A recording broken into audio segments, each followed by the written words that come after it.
2822 Now app, 8 to 9, Monday through Thursday. You can also find us on the Apple Podcasts app if you want to drive to work or you're just hanging out after a long day in the office and you want to catch up on everything sports. Ricky and I always have you covered and also try to make you laugh a little bit, talk about some non-sports related things, whatever comes to my mind. That's usually how this thing flows is I think of something, I blurt it out, and it leads to a 15-minute conversation that has absolutely nothing to do with sports. But that's what makes this thing fun. And we're in the time of year where Christmas is right around the corner, and I'm going to start rambling about Christmas things. Because, and this would have been, I know we had the discussion last week about the Chick-fil-A peppermint shakes. Yes. I haven't had one My in a mom while. recently said she got one for the first time. First time ever? Yes. Mrs. Turner. Yeah, she did. She watching? I believe so. Is she watching? Yeah, I hope you enjoyed it, Mrs. Turner. What a treat that is, the peppermint shake. I'll need to, you go home and maybe she'll text, or you go home tonight and you ask her 1 to 10 what she rates it. I want to know an answer. I think she liked it. She said it's not like the McDonald's peppermint shape. The Shamrock shake that they have, those like green the artificial ones. Peppermint. It's very. I think it's very thick milkshake. It's not. The best part about it is the crushed up candy canes. Yeah, I think she did. You take a little sip of it, and then you get some of that crunch feeling in your mouth. Yes. Describing a drink is a little weird. We're going to stop myself real quick before we get any deeper into this. Good drink. Fantastic beverage. Worth the $6 every single time. Unless you're on like 10 or 11, which... How's your... I might be falling by. You know what? I was going to say, how's your friend doing? Because he was on, what was he on, 12? I'm going to text him right now and see how many shakes are you at this season? Except he is a Duke basketball fan, and they were just recently losing to a... Who are they losing to? Lipscomb? Is that how you say it? Lipscomb? Yeah. They're losing to Lipscomb, which you shouldn't be losing to Lipscomb if you're number 3 Duke. No, they had the lead at halftime by 3. Top 5 projected pick, and well, they're not losing anymore. Are they blowing them out now? It's 90-64. All right, so the Blue Devils were just messing around in the first half, and they got the business. Yeah, it was 48-45 at the half, and it was a 10-point lead at one point. Let's just say it's now the second half has not gone as planned. Duke is more than doubling their score. Makes sense. 42-19. He's a quick responder. I'm literally about to order one right now, probably 13 or 14. I've slowed down a bit. They've been out since November 10th. They've been out for a little over a month. That's a couple of weeks. Yes, that's more than a couple of weeks. That is.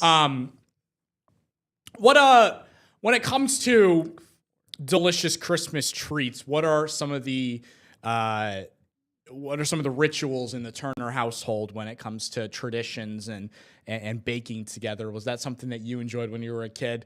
No. Were you one of those people that would make the sugar cookies for Santa and actually try to like design something cool? Or was it, let me see how much frosting and sprinkles can I fit on this cookie and absolutely no, direction whatsoever? Just cover the thing in frosting and then scoop of sprinkles. When I did it, there was no artist there or thought going into it, as you said, with the frosting and just throwing sprinkles on there. What'd you do with your sister too? Would she get mad at you? See, we never really baked. Oh, okay. My mom now usually bakes ricotta cookies. Nice. So that's usually takes care of it. Sugar cookies or what kind? Just ricotta, the Italian cookies. Oh, I know what you're talking about. Sorry, I didn't hear that. I know what you're talking about. Yes, it is. They're really good. Now, where do you guys typically do Christmas? Is it at your house? Yes, do you go? it's been at our house. Eve and day or just day? Just day. Eve is usually at my mom's brother's house. Okay. So yeah, usually Christmas is at our house. And all the family comes over and what, ham, turkey? Yes, ham. Ham. That's the big Christmas dish, I think, right? Yeah, I love the ham. Does ham have that stuff in it that the turkey has that makes us tired? I know we were trying to figure that out a few weeks ago for Thanksgiving. I don't think it does. No? Not that I know of. All right, we'll have to test it out. Well, I can't test it out this year because the Lakers and Broncos both play 8 o'clock this Christmas. The Broncos game might not be as entertaining though with the If they're down 14-0 with a chance to clinch that 1 seed, there's certain Zelaya members that might not be very thrilled. Their Christmas is going to be ruined. you said that a lot off screen. They better just Mo handle gets business. animated. They better be playing their backups week 18 against the Chargers. That's all I'm saying. Or father will not be very thrilled if he has to stress about. Will that be good though? Your starters on 2 weeks rest without playing a snap? Well, what? The Chiefs last year, because the Chiefs obviously did that because the Broncos beat them by 40. Were the Chiefs the 1 seed last year in the playoffs? No, I think in it the was AFC. I can't remember. I thought it was Buffalo. They had the 1 seed last year? Yes, I thought it was Buffalo. Because that makes a huge difference because then you're at least playing the following week in the wild card round. But like you said, if you're off 3 weeks. Yes, I thought it was Buffalo who had the 1 seed. Okay. The Chiefs might have. I think the Chiefs still did rest, but I don't think they had a shot at the 1 seed. Because then maybe you play them in the first half or something. I was going to say. Just to keep them warm and. You Because you don't want also them got to think sitting about for two. injuries. You don't want to. Oh, yeah, absolutely. But Especially with what happened this weekend in the NFL and the amount of injuries there were to Mahomes and Parsons and Devontae Adams.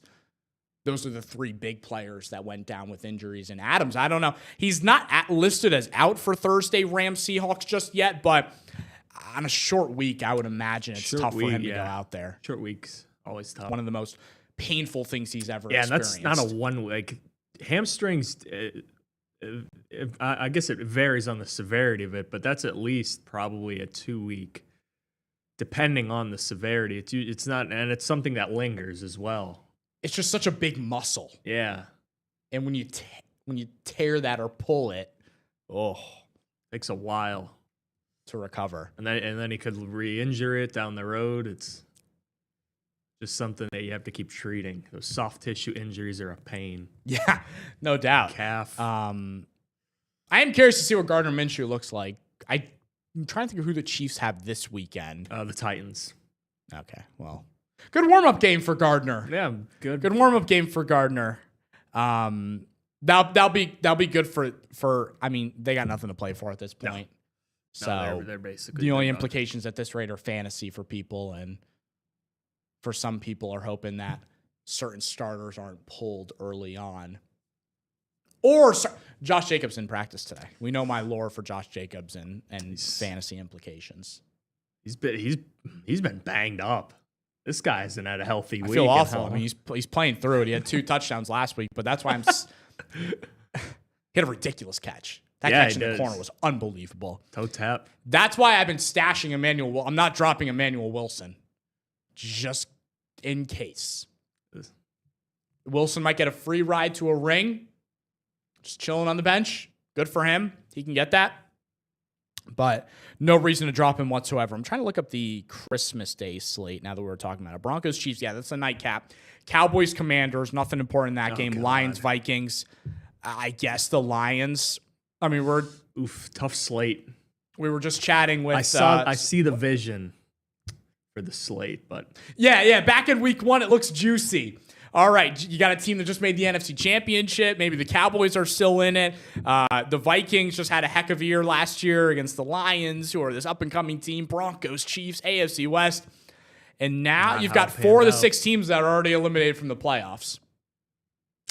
And the other one's hanging on for their playoff life. One of the Lions there. Lions, yeah. And the Lions and the Cowboys. I guess technically the Cowboys. Cowboys are technically You're right. by the 3 rule out of of law. 6. You're right. That's on me. 3 out of 6 are officially eliminated.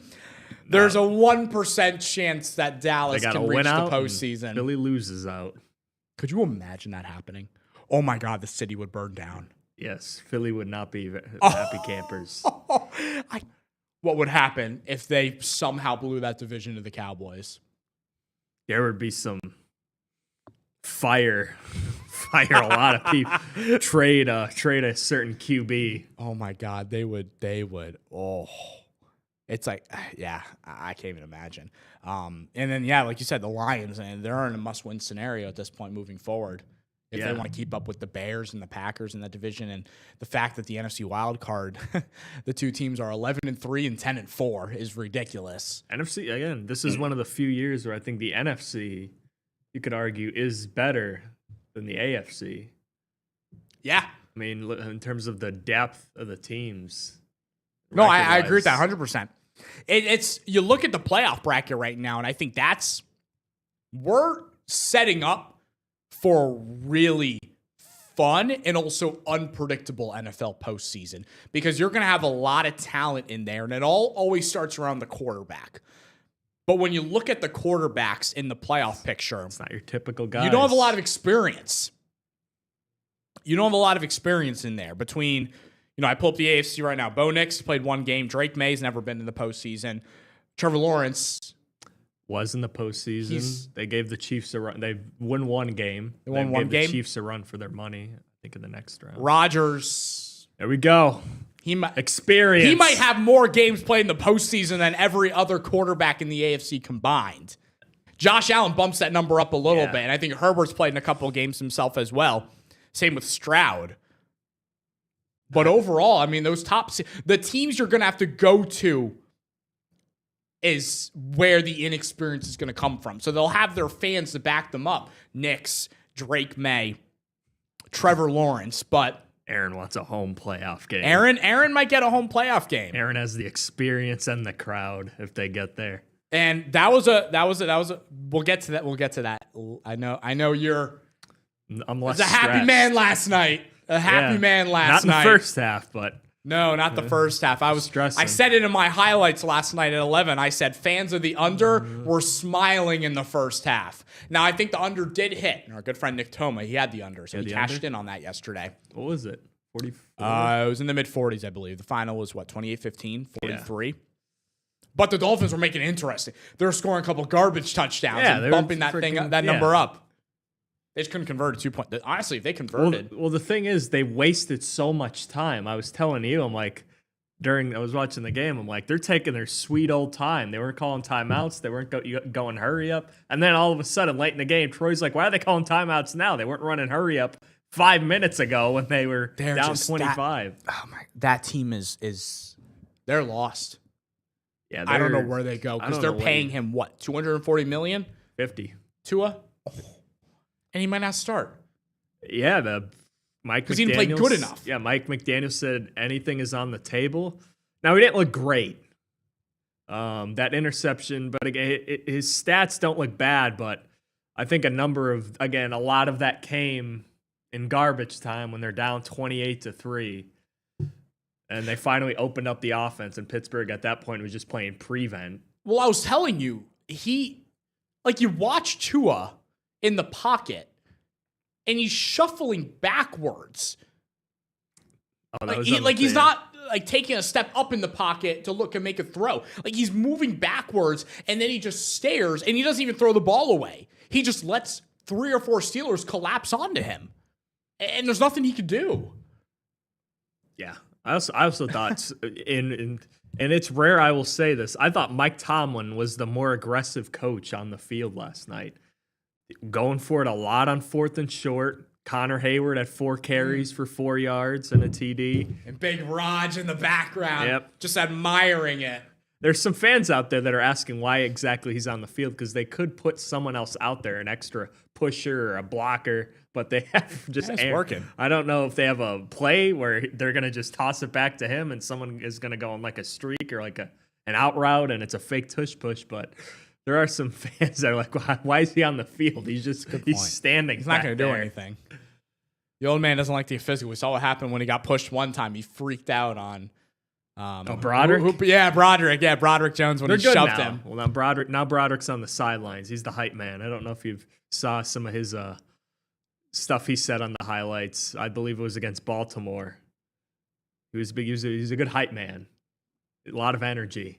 Very youthful. Well, good. Yeah, no, I definitely want to dive deeper into this Steelers game in just a little bit. We also the NBA Cup championship tonight, which reminds me, it doesn't matter for records or stats or anything. This is an 83rd game for each of these two teams, the Knicks and the Spurs. And then, like I said at the beginning of the show, God knows where this thing will go. Maybe I'll order a peppermint shake in the meantime. I don't know. Avery Nape is texting me, hey, if you get Chick-fil-A today, can you get me a classic sandwich meal with Chick-fil-A sauce and a mint shake? Oh, there's one. We've got to catch him up. Avery's got to have like 3 for the next 6 days. 18. That's just a recipe for a trip to Geisinger. Yep. If that happens. All right. Let's take a quick break here on 2822 Sports Time. We'll be back in just a couple moments.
All right, my competitor in the peppermint Chick-fil-A shake competition just texted me.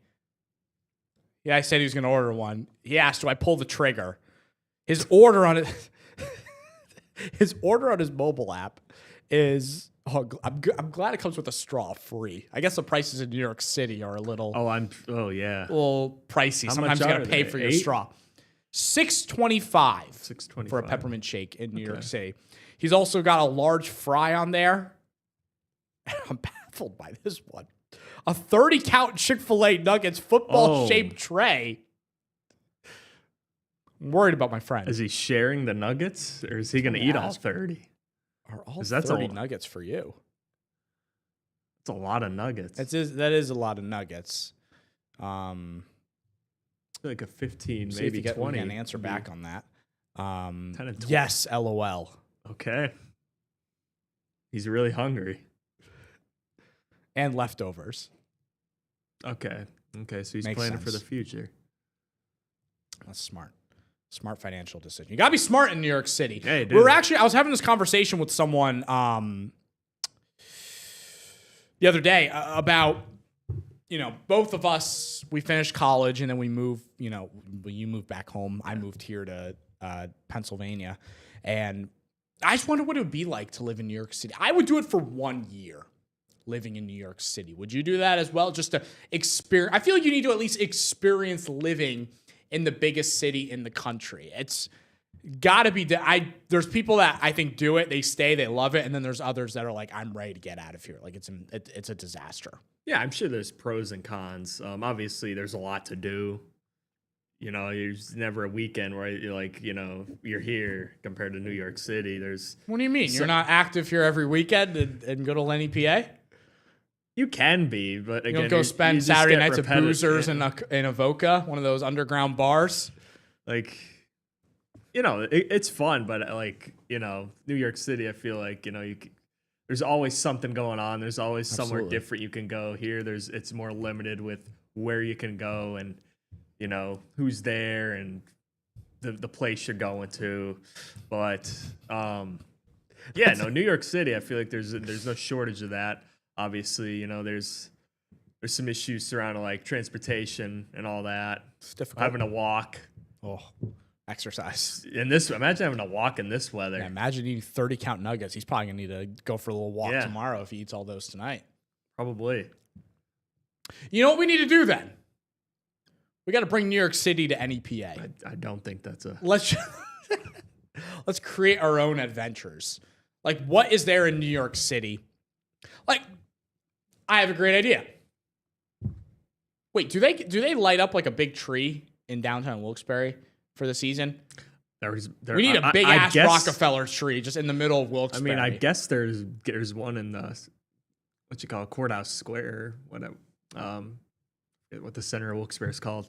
But I guess there is one there, but not to that. no, not to that. That's what I'm saying. We gotta get everything that's in New York. Everything in New York City is just big. Everything's large. It's You want bigger in the Big Apple. Skyscrapers in the middle of. Could you Wilkes-Barre? imagine? Imagine if this building we were in was a skyscraper. We got 3 floors on here. Picture 53 floors. Yeah, I got to go talk to Ricky. He's currently on the 47th floor, setting up some interviews for our podcast later today. There's also like, what the heck are we putting on all these floors? Everyone got their own floor. It's like Russell Wilson when he signed with the Broncos. He wanted his own office and his own floor in the Broncos facility. And they accommodated him for that. Yeah. Do you remember that or no? I think I do, yeah. He wanted his own office space and his own floor so that he could work on his own business. That's what we should do. Everyone gets their own floor in WBRE. What would you do with it? How would you decorate it? Black and yellow everywhere? Yeah, a lot of Steelers. A lot of Steelers stuff. A lot of Steelers. Get a human-sized Aaron Rodgers cutout. Yeah. Yeah. Aaron Rodgers. Every day you walk in and be like, Or big Darnell. "Oh, that'd be a big Yeah. one. That'd be a big cardboard cutout." Darnell Washington. Big darn. What happened last night when they passed him? I was saying it 19 before we yards got on the after game catch. yesterday. 19 yards on the stat sheet. After catch. No, you 20. Oh, after the yak was Yeah. 19. What do you have for the game? What do you think? 23, because I think his other one was like a bootleg. It didn't go for him. And that happens every game. You can't bring that monstrous beast down on the football field. It takes 6 guys to bring him I think down. I saw a tweet. Darnell Washington definitely leads the league in, what was it? FFAC, fun after catch. Yeah, I like that. Fun after catch. Because he just doesn't go down. No, he doesn't. And that's what I'm saying. You got to utilize him more. And then, Try to chop him down. yeah, go for the knees. That's what you have to do with him. It You doesn't can't work. bring him. You try to go around the waist. He's he's gonna keep moving. yeah. You saw it took like 5-6 of them to just wrap him up. Since Arthur Smith, a little creativity in the playbook yesterday. Oh, he was in And Connor Hayward with the sneak, and you throw Jonnu Smith in the backfield and pitch it to him, and he goes 14 yards to the crib. Yeah, Darnell had a big block on that way too. He sealed the edge and allowed for I think Jonnu Smith also said after the game, did he see that hole? You could have drove a truck through it. But yeah, Arthur was in his bag after that first TD drive to cap off the first half. Took him a little bit to get going. Slow starts sometimes happen with that Steelers offense. But yeah, I mean, after that, he was in his bag. I mean, that only a record Arthur Smith would set. Only first team in NFL history to have 2 tight ends have rushing touchdowns since the AFL-NFL merger. What So now I'm curious. The Steelers sit at 8-6 on the season. You got the Ravens at 7-7. Should Steelers fans feel confident they're going to win the AFC North now with 3 weeks to go? As I told you earlier, cautiously optimistic. They're in a good spot. They're like 1.5, 2 games up because of that win versus Baltimore a couple weeks ago. Baltimore has a tougher schedule with the Patriots coming to their place, and then them traveling to Green Bay and then traveling to Pittsburgh in Week 18. They're playing well offensively. They're moving the ball. Aaron Rodgers the offensive trajectory is looking up, not down like it was at this time last year. The run game is working, but there are some downsides. You go to Detroit this week. Say cautiously optimistic because Pittsburgh has had their opportunities to prove it against quote-unquote good opponents at points this year. They had the Packers at home earlier this season. They gave up 35 they gave up 30 plus. They had the Chargers on the road. Their offense sputters. A couple weeks ago against Buffalo. They have a chance there with Josh Allen, the Buffalo coming off a really bad loss. Their offensive line banged up.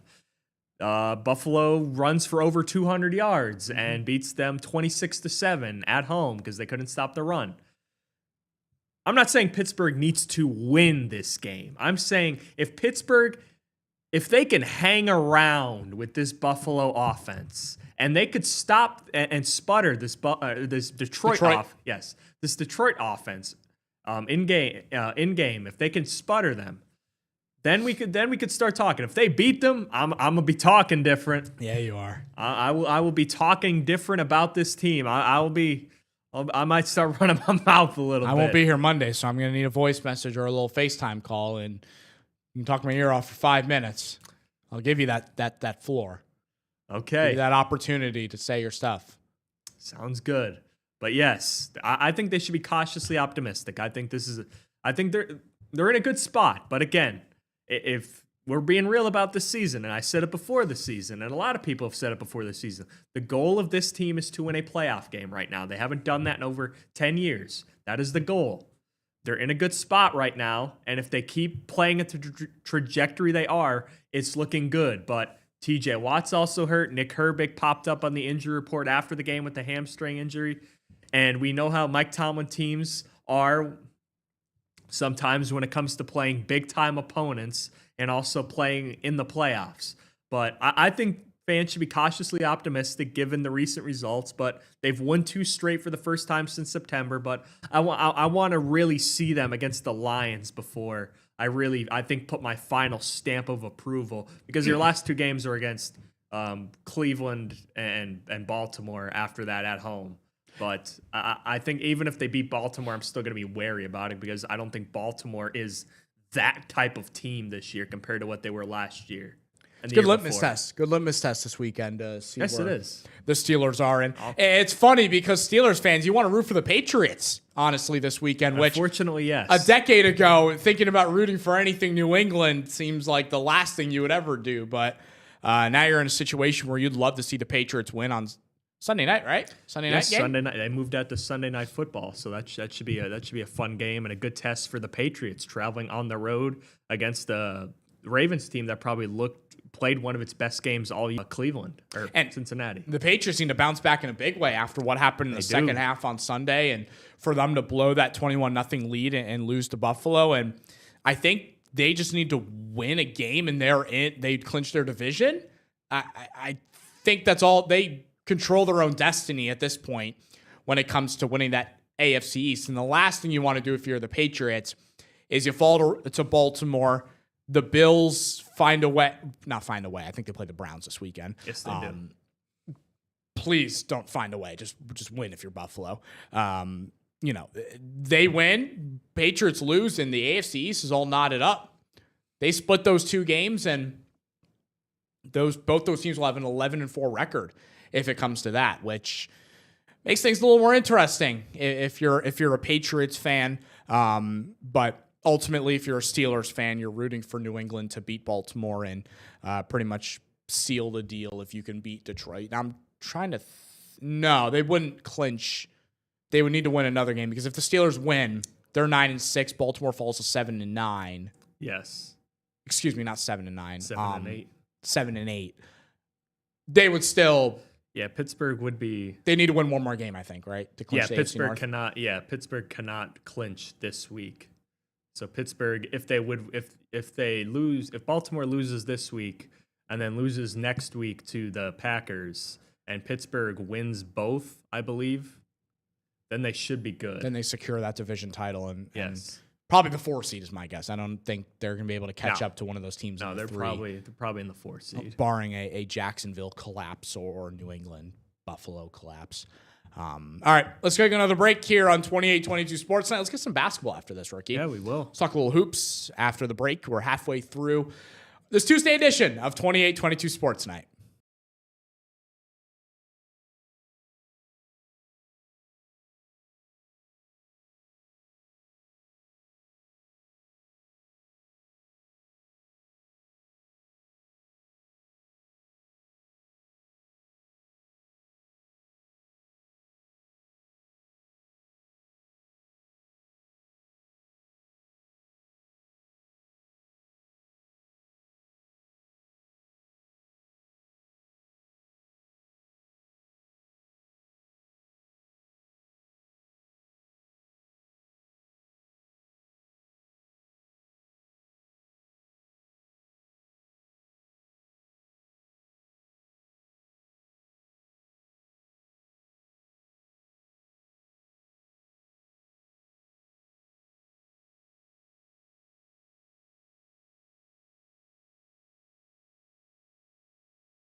All right, second half of 28-22 Sports Night, as always, presented by Hyundai and the 28-22 Now app.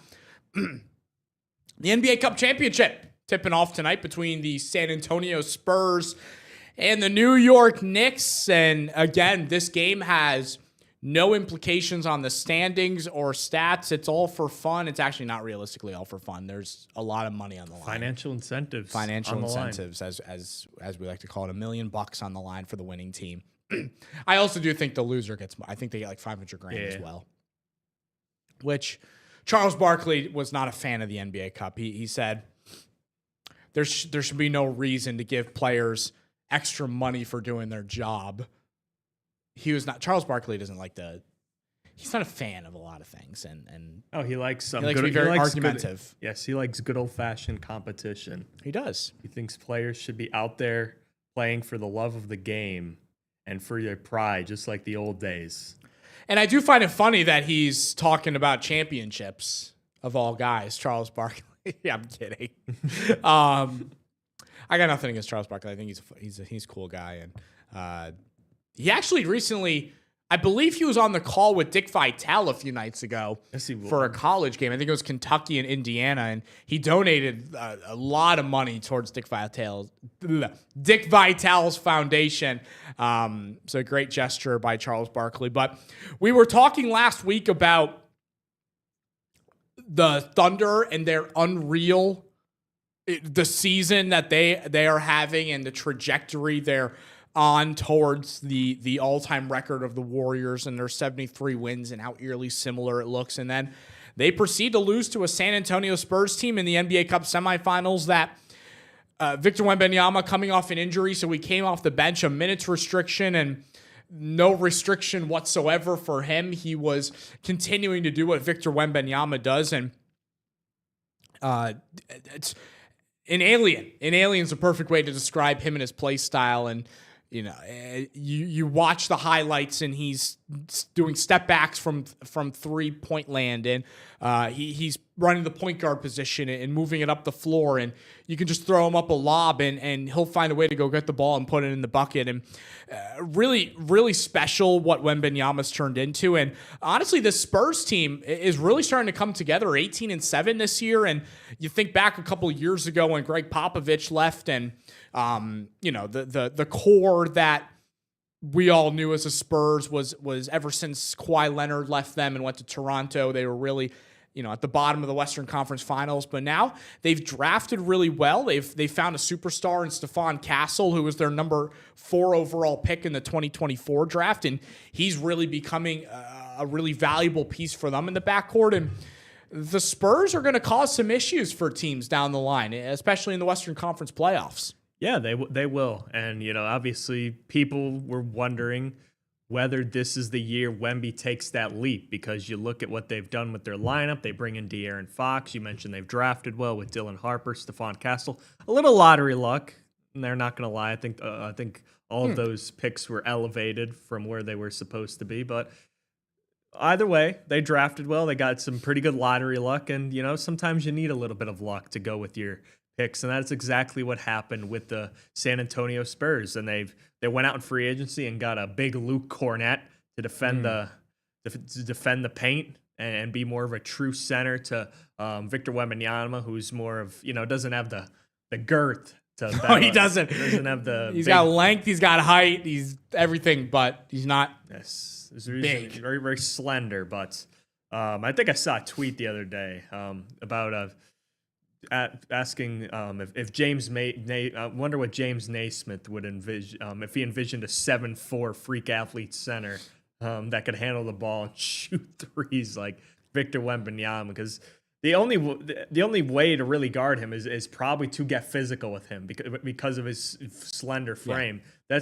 You can't let him get free space. You got to eat up any type of space, get in him, try to deny him the ball, despite, probably not succeeding because he's 7'4", so he's got a pretty large wingspan. But, he's just so hard to defend. And, people are talking about that next leap for Victor Wembanyama, and it looks like he is taking that leap. He's one of the best, the NBA's best rim protectors. Obviously, he's a threat. Going to the rim as a lob threat. He could shoot the 3 ball. Pretty good jump shooter as well. I think Alex Caruso was trying to defend him, and he hit a fadeaway mid-range jumper. He's just so hard to defend. But yeah, this Spurs team, they've got guys. They're certainly going to be one of the premier contenders in the Western Conference, trying to battle the Thunder for that spot. But hey, any team who knocks off the Thunder is going to earn the respect of some teams around the league. Although I think the only other team to beat the Thunder, if I'm not mistaken, was it the Toronto Raptors? Or no. The other team that beat the OKC Thunder were the Trailblazers by 2 points. I know, yes, the Trailblazers, and then the Spurs obviously a little bit better than the Trailblazers this year. But, he's going to give a lot of teams fits because, he's one of those players. How do you guard him? 7'4". You don't. You can't. you don't. And you need a mobile 7-footer to guard him. Yeah. You can't have someone that's slow on their feet. Yeah, you can't have a cinder block center guarding him. In this case, you'll have Karl Anthony Towns as the big fella. And I know height wise, I think Towns. I don't think you can't match. Towns is 6'11". You can't match that. He's gonna be 5 or 6 inches shorter than him. But Towns, he's more mobile, I would say, than a normal 6'11" guy. He can move a little bit. He stretches the floor offensively, and I think defensively he could probably hold his own. And then they have Mitch Robinson off the bench. The Knicks are. See, now that's it's gonna be a lot of Karl Anthony Towns trying to slow down Wembanyama tonight. Sure, Anunoby will get his shot. He'll try, yeah. Anunoby is one of the best defenders in the NBA. They've put together a really good season as well. I think they're also 18-7 this year, and Brunson's averaging 29. Yeah, Karl-Anthony Towns has 25, 12 rebounds per game. They're putting up some good numbers as well. I was thinking about this earlier today when it comes to this matchup, and again, no implications whatsoever when it comes to the actual NBA season. This is all for financial. A fun little trophy, and maybe you'll get a banner. I think the Lakers put up a banner. Yep, they did. Lovely. Money's involved. You can win money if you win this game. Who is it more important for to win this game between the Knicks or the Spurs as it goes for the rest of the season? That's a question I was thinking about in my head earlier today, because I'm trying to think of the two teams. The Knicks, they've had success. They've been a top 4 team in the East the last couple of years. They've made runs in the postseason, which is great. And if they can win a championship, if they can win some sort of championship, which they haven't done in over 50 years at this point, I go talk to some of my Knicks friends. They're going to be like, that's a ring. That's a ring if they win it tonight. But then you think about the Spurs, and they really haven't seen that type of success in a while. And if they can make their mark and be like, we just beat the OKC Thunder, and then we proceed to beat the second best team in the Eastern Conference and win the NBA Cup championship, the way they're playing as a collective, I think that for them is much more important than the Knicks winning this game tonight. Just because of the confidence it gives you moving forward. Like, all right, we can beat anyone in the league on any given night.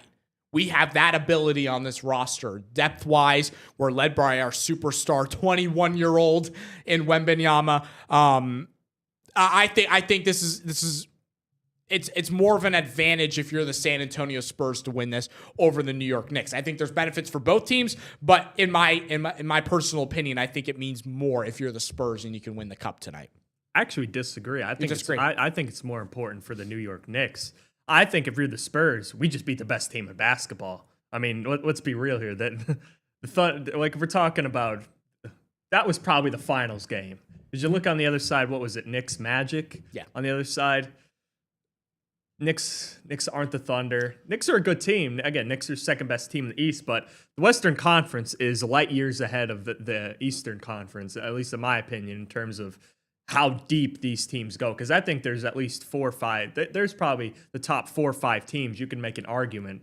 Obviously, OKC is the top dog, but I think there's some teams under them that could make a run and give the Thunder a run for their money. I don't feel the same way about the Eastern Conference. I think if you're the Knicks, yes, you've been one of the best teams in terms of record over the last, 3-4 years in terms of getting to the playoffs, having success there, but you've yet to get over that hump. You had a chance last year against the Pacers.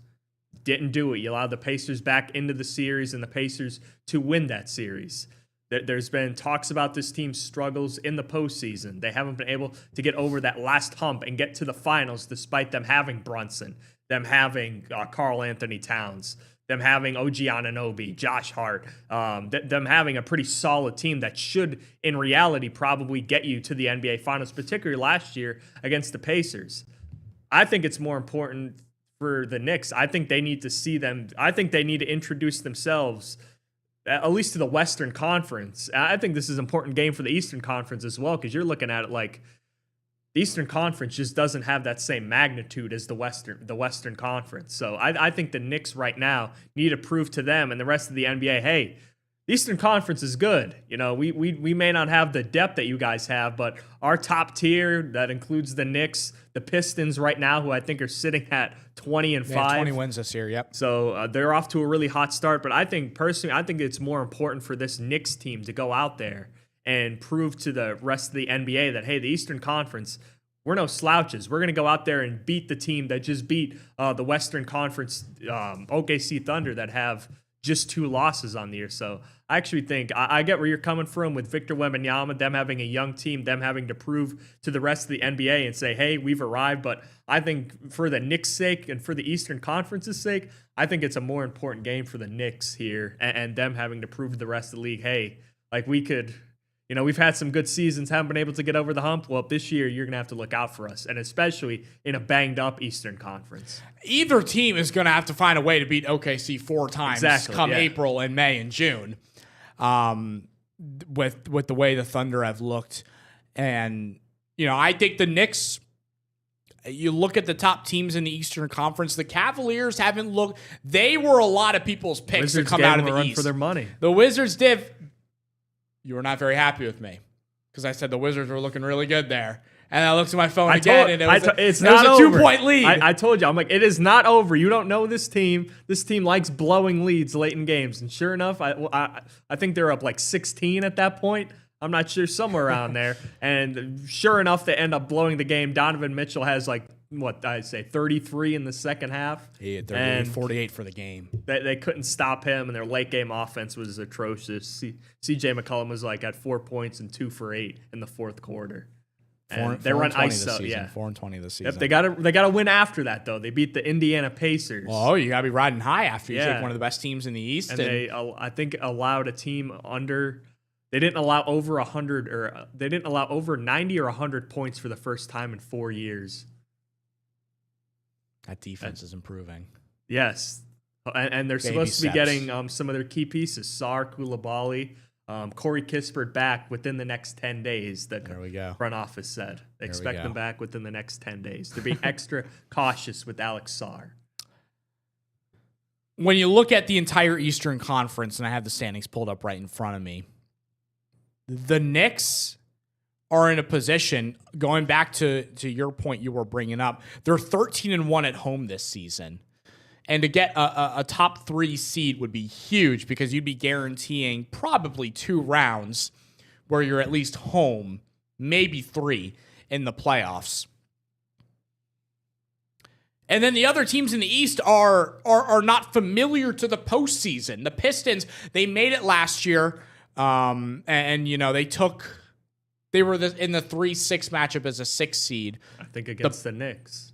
It was the Knicks. You're right. Yes, and they took them 6 games, I believe it was. I believe it was 6. New York ended up winning that series, but they've looked really strong. The Raptors will be brand new. This is a roster in Toronto that would be brand new to the playoffs. The Celtics are obviously without Tatum, but they still have everyone else. The Magic, another relatively new team. The Sixers, they haven't really seen much playoff success recently.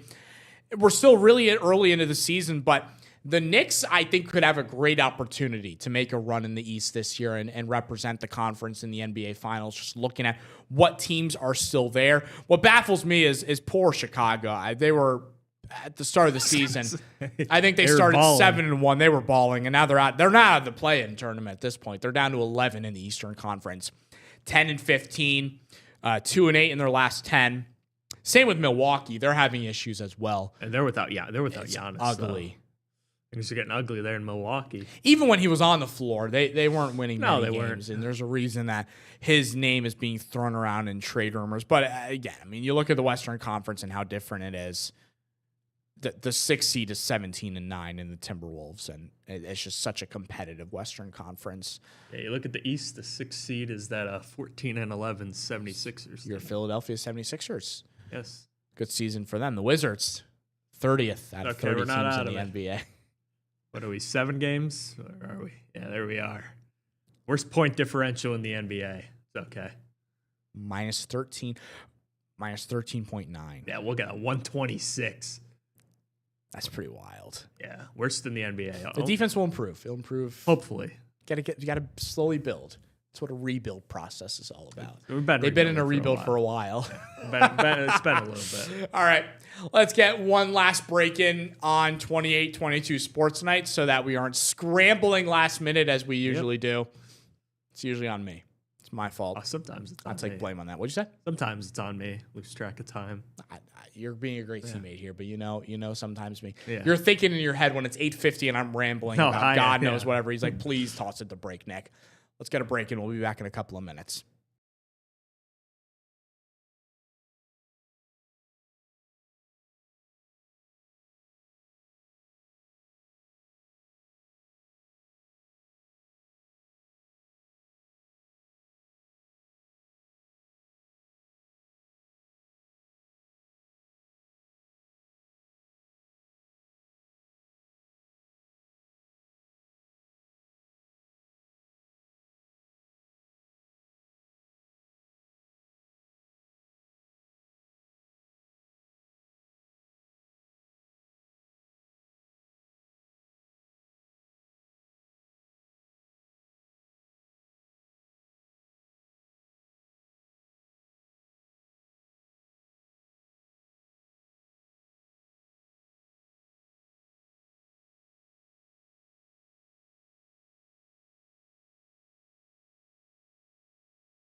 few minutes left on the show here on this Tuesday night at 28-22 Sports Night. We were talking about Notre Dame the other night and just recently, a few minutes ago actually, Jeremiah Love officially declaring for the NFL draft. Yeah. Not a shocker to many. He'll probably be the number one running back off the board this year. And you know what? Maybe the Kansas City Chiefs go after Jeremiah Love. I saw They would be in position they at the would rate be they're going. because they'll have what? The Chiefs will probably be around that 11 to 14 range. That's where I've seen them most. Again, obviously, you have to see where it played. Do they lose all three to they're playing the Titans this week. Titans are really bad. Poor Cam I know the Ward. Chiefs aren't playing well, but I'd imagine they'll get the win. We had the discussion a couple months ago about Who's who the the worst worst? team in the NFL. Raiders or Titans? Are you still going with Tennessee? Did I say Tennessee? I think I was very optimistic that the Raiders were the worst team in the NFL, and you were still leaning Tennessee was really bad. Would you flip that after watching the Raiders and Eagles this weekend? I might. It's bad. They're both atrocious. They're both bad, but I mean, y'all like Cam Ward. I like Cam. I think Cam Ward has been unfairly ridiculed thus far. And it's tough when you have the offensive line and the weapons around him that you have. No names. The weapon, yeah. They also, again, I'm thanking them also because they gave Dan Moore a hefty contract, so we get a compensatory pick for Dan Moore. But yeah, I mean the weapons he has. I like Chigakonkwo. I like him as a tight end, but Jakime DK. It seems like he's been good recently. Seems like he's a solid piece for them to build on in that core. I don't think he's a one, but still a good piece. Calvin Ridley's banged up. I might give it to the Raiders. I see it. They're bad. Brock Bowers has sort of been banged up a lot. That offensive line might be worse than Tennessee's because at least Tennessee has attempted. They had J.C. Latham, Skoronski solid. Dan Moore they thought was going to be something, but obviously not. Their defense is solid. I think their defense is solid. Defense is good against the run. Tennessee it's above average. It's above the pass is a little bit of a different story. I think the Raiders have the better building blocks with Crosby and Genty and Bowers, but as a whole. It might be the Raiders. Football is an 11-on-11 sport. Yeah, I think now the Titans are still bad. No, absolutely. I'm not saying still that the bad. Titans are a good team, but they've got they fill in the middle a little bit better than because I think the Raiders have that better top end players. How on earth do you total 75 freaking yards in a game? Kenny Pickett, man. Oh my gosh. Kenny Pickett's a check down master. 15, what do you have? 25 attempts, 69 yards. It was his QBR was atrocious. I was looking. You're rough. It was a bad pick. It was a bad. What was a bad pick? Steelers picking him in the first round. Oh. Well, you know what? He's the hometown kid. He's coming from Pittsburgh. He had a good career, and there's a lot of optimism.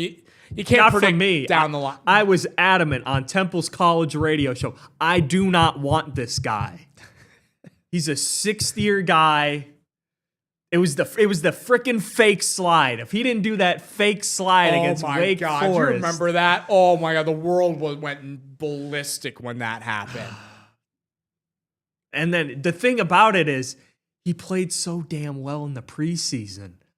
I at that point was even like, okay, you might need to start this guy at the rate he's going because he played so darn well in the preseason. Like in his first 2 years, the guy he's the best. I'll say this again. He's the best preseason QB I've ever seen. The guy's great. The regular season, not it.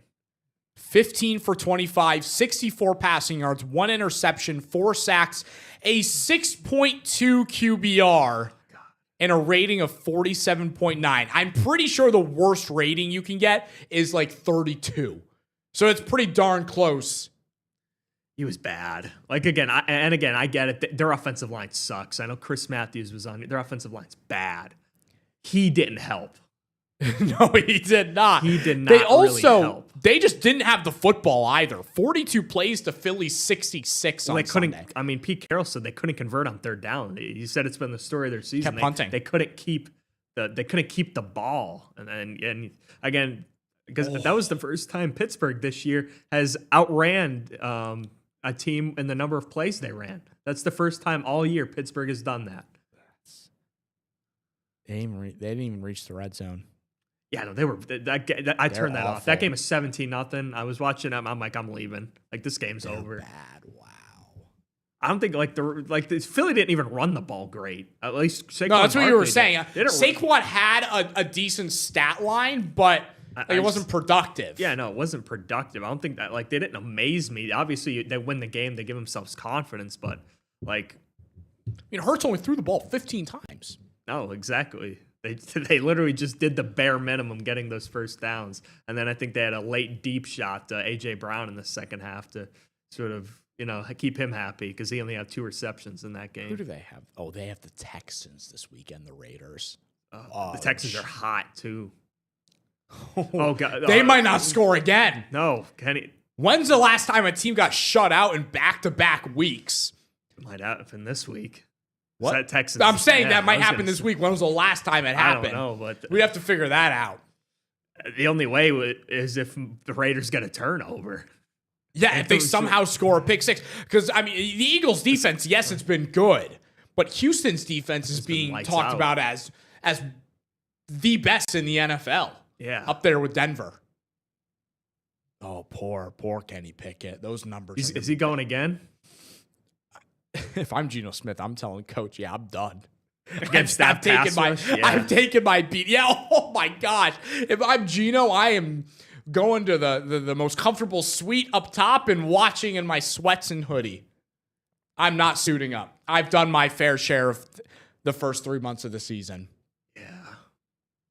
That poor team, man. Actually, bias aside, I feel bad. Bias included. I They don't had feel such bad they whatsoever. weren't going to be good, but as Chris Matthews said, they were going to be around that middle tier range probably. Yeah, Nick Wright had them as a playoff team. Well, again, Nick Wright's Nick Wright. All right. Each their own, but yeah. Exactly. Yeah. His standings, you got to flip them around to have Yeah, them correct. Denver's in first. 12-2. All right. Yep.